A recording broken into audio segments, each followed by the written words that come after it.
crazy. That's what he is. A loony. A nutcase. A genuine wacko. Uncle Edgar is always looking for things. Things like 3 paper clips or a chrome coat hanger. Or 1 patent leather tap shoe. He rummages through trash cans. He goes to garbage dumps. He's always bothering my other tenants. One day it's bicycle spokes. Then it's baseball cards. And who do the tenants complain to? Yours truly. He won't let anybody into his apartment. Not even his own niece. All that junk he's collecting, it's a fire trap. He could hurt himself. And other people. Namely, me. He needs your help. Yesterday, he wanted a yo-yo. By 6 o'clock. And last week, pieces of broken dolls. Heads, arms, legs. Please do something, Doctor. Please, for his sake. And ours.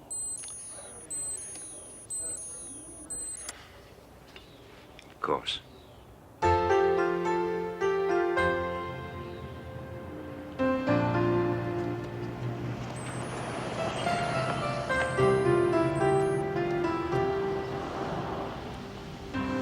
His bell don't work. Mrs. Milligan. I think he's disconnected it. Down there, in the basement. Oh, thank you.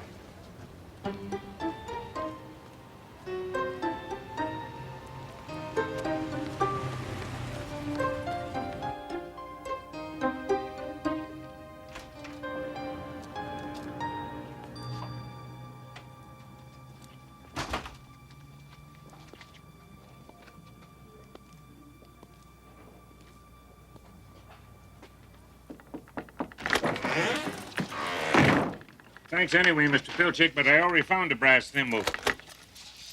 You're not Mr. Pilchick. I'm Dr. Jeremi Sinclair. May I talk to you, Mr. Some other Witherspoon? time, perhaps. I have to look for a doll's head.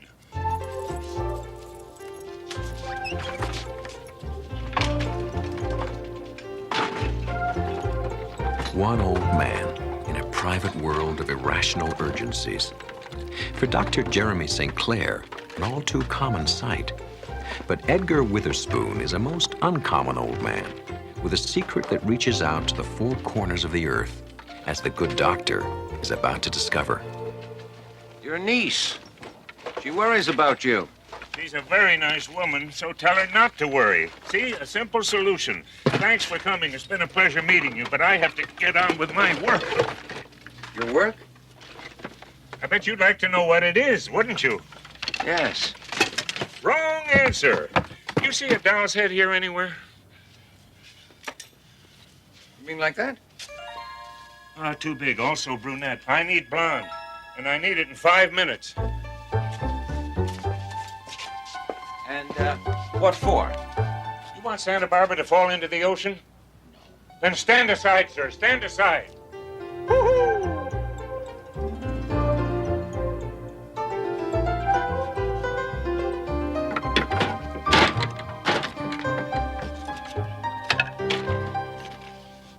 Just in the nick of time.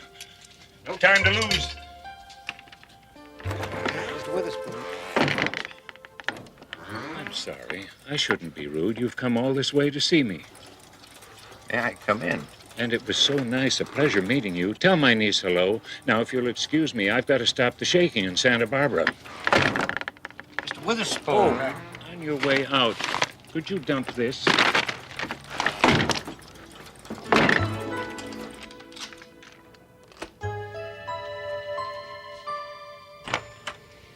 Good afternoon, Doctor. Did you see Uncle Edgar? Yes, this morning. Well? I wouldn't exactly call it a long conversation. But long enough to realize that he's... Oh, absolutely. On the other hand, Mr. Witherspoon appears happy and quite harmless. Harmless? He pesters strangers on the street. He runs after garbage trucks. That is far from harmless. Somebody saw him take a baby's bottle out of its carriage. I'm afraid he'll get arrested next time. Doctor, I will sign anything. cooperate in any way I can. All right, maybe I'll have another chat with him, and a longer one, and see if I... A small earthquake tremor was felt shortly before noon today. The force was enough to rattle dishes and a few nerves, but no injuries Did you hear were that? reported. What? In international news, There was something about it. Sorry, it was nothing. I don't know what I was thinking. I'll call you as soon as I can. Thank you very much. threat of terrorist activity could be a problem.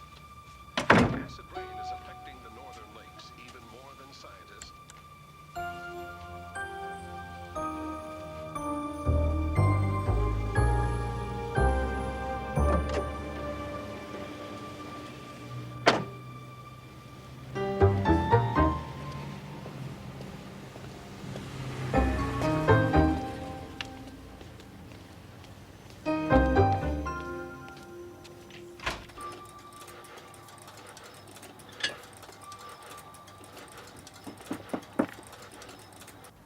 Mr. Witherspoon?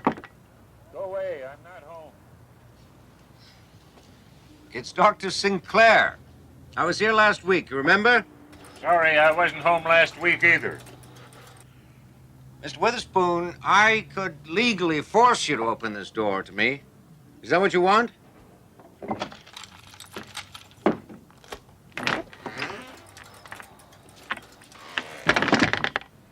You're a curious one. Odd, you mean? I mean, nosy. I'm paid to be nosy. Curious, I mean. Really? Don't you think that's odd? Most people are curious for nothing. That's very nice for you. Are the hours good?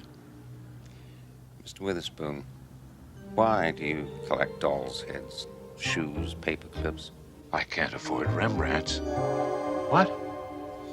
Oh, no. Oh, no. As usual, it's been lovely. Please don't call again. I may have to. And next time it might not be so lovely. You understand what I mean, Mr. Witherspoon, wouldn't you rather invite me in of your own free will? You must. You must.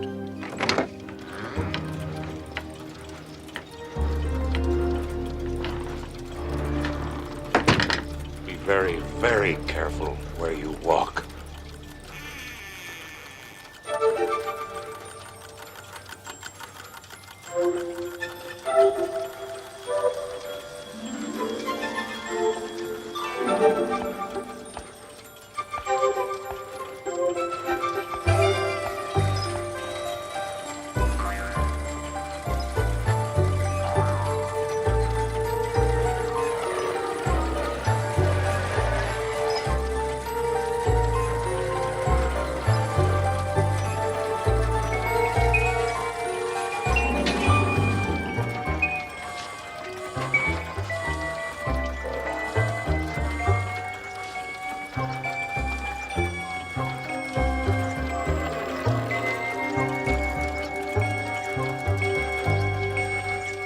That was a close shave.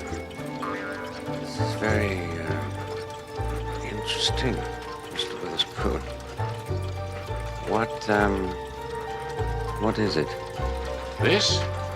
This is the only thing that keeps the world from going poof.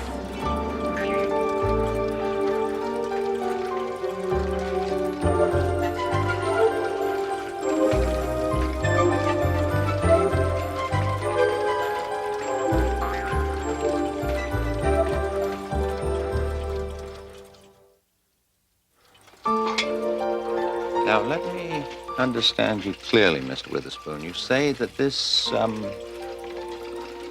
is what keeps the world from going poof? And it's not easy. Most things are nearly impossible to find.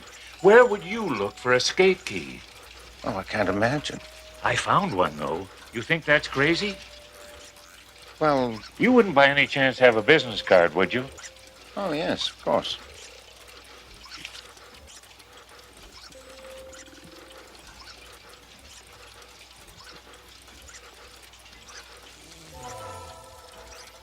That was an easy one. Well, I won't take up any more of your time. I've seen more than enough. I used to be an engineer. Earned lots of money. Then I retired. Worst mistake I ever made. Life was so damned boring. And then the voice spoke to me. Oh, you also hear voices. You too? Please, tell me about it. I was sitting in the park one day feeding the pigeons, and suddenly, there it was, the voice. Edgar, it said, have you ever been to England? Oh, yes, why? No, that's what the voice asked me. Edgar, it said, in the heart of Big Ben, there is a pendulum that tells the clock how fast to tick. At the bottom of the pendulum, on top of the big weight, there's a stack of pennies. Every so often, they take one off. The clock speeds up. Or they put one on. The clock slows down. The pennies change the balance just a little, but enough to keep the whole mechanism running perfectly.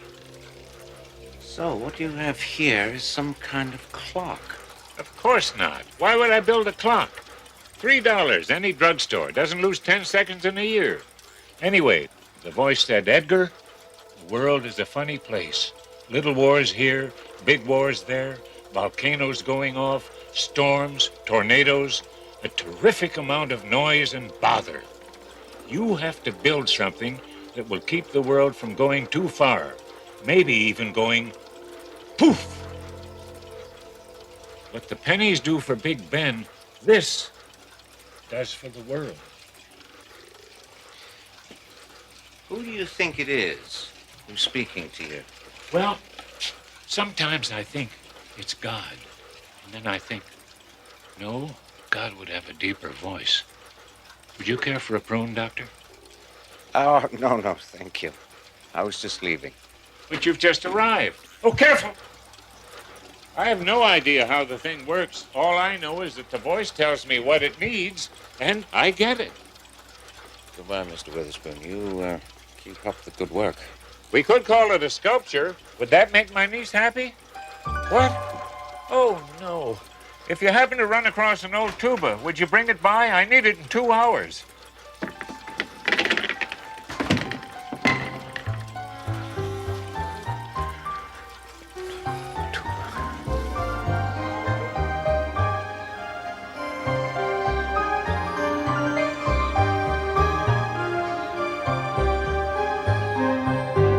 Cynthia, don't do this to me. Uncle Edgar, please. It's just for 3 days while they observe you. It's too long. It has to be maintained, kept in balance.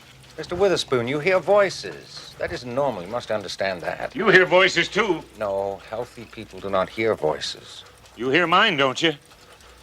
That's not the same thing. Why, what's the difference between a sane man hearing a crazy voice and a crazy man hearing a sane voice? Maybe the truth is somewhere in the middle. You don't understand the risk you're taking. I knew it. There goes Tatoa.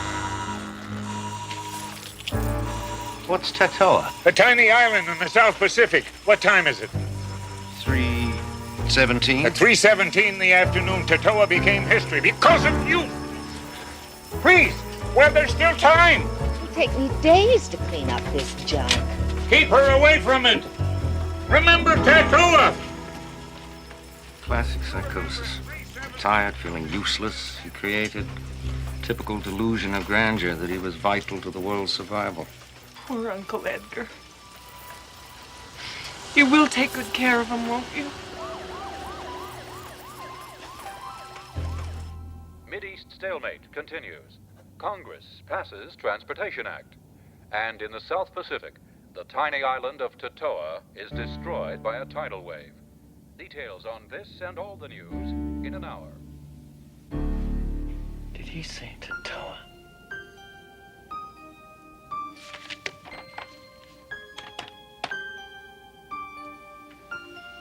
Yes, the number for the Chronicle, please.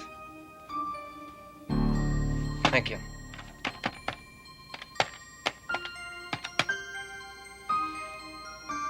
Hello, I want to check on a news story. I just heard something on the radio about a tidal wave destroying an island.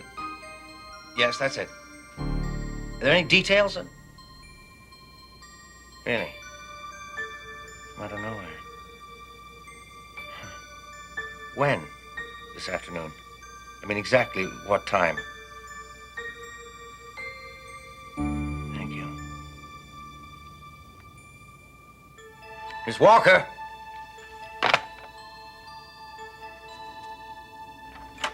Yes, Doctor. Tatoa was destroyed at 3:17 this afternoon. Is that bad? Last week, Santa Barbara was hit by an earthquake. I'm not taking any chances. Oh, my God. The landlady. She'll destroy it. Santa Barbara? Get Mr. Witherspoon released immediately. Drive him home. You personally, as fast as you can.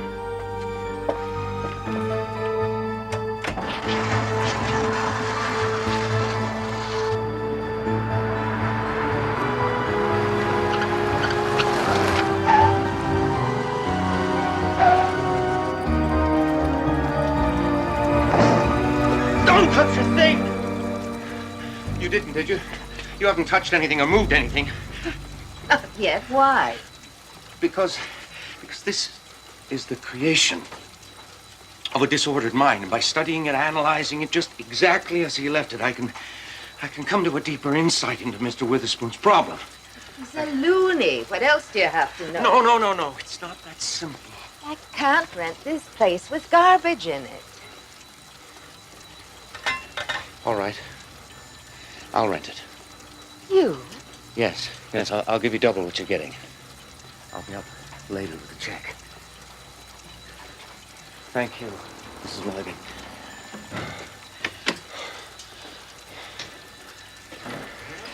He's escaped. Excuse me.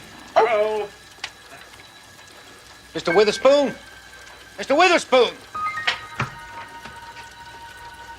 Should I call the cops? No. Everything's going to be fine, Mrs. Milligan.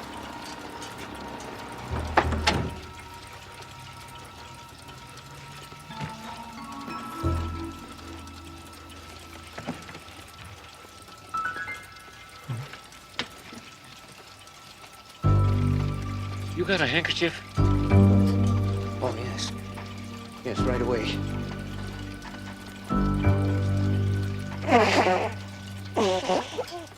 Thanks. That lady had me dressed so fast, I left mine behind. Mr. Witherspoon, I don't know how to begin to apologize. Nothing in my training had prepared me for a case like yours. Well, nice meeting you. Where are you going? Away, finally, after 11 years. But what about Puff? The voice spoke to me while I was in your hospital. It said, Edgar, have you ever been to Miami? I said, no, but I used to think it would be a nice place to retire. Go for it, the voice said. You're off duty. You mean all this isn't necessary anymore? Sure it is. It's absolutely essential. The world still has to be kept in balance. So who's going to... And look, it needs adjusting already.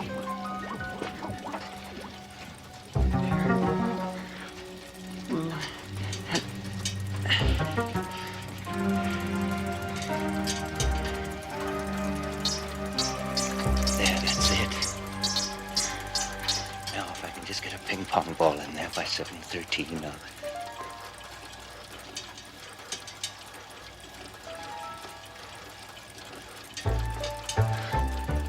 Well, I guess we solved that little problem. I'd get cracking if I was you. Impossible. I refuse. Jeremy, really, you'll grow to like it. Give it a chance. So long. Don't take any wooden nickels. Unless you really need them, of course. Mr. Witherspoon!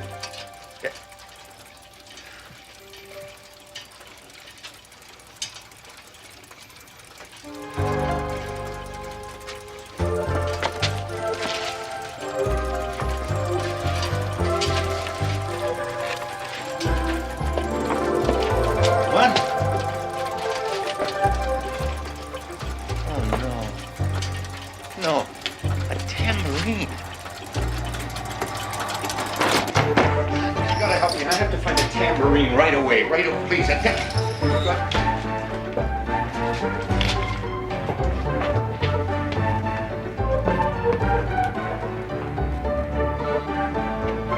you help me? Do you know where I can find a tambourine? If in the next few months you notice that there's been a spate of catastrophes or things are just not going right, remember that Edgar Witherspoon's replacement is learning how to make some precise adjustments. Don't worry, his education will not last long, and then you might give thanks to a physician whose practice extends to the well-being of the entire planet. Dr. Jeremi Sinclair offers a unique form of preventative medicine found only in the Twilight Zone.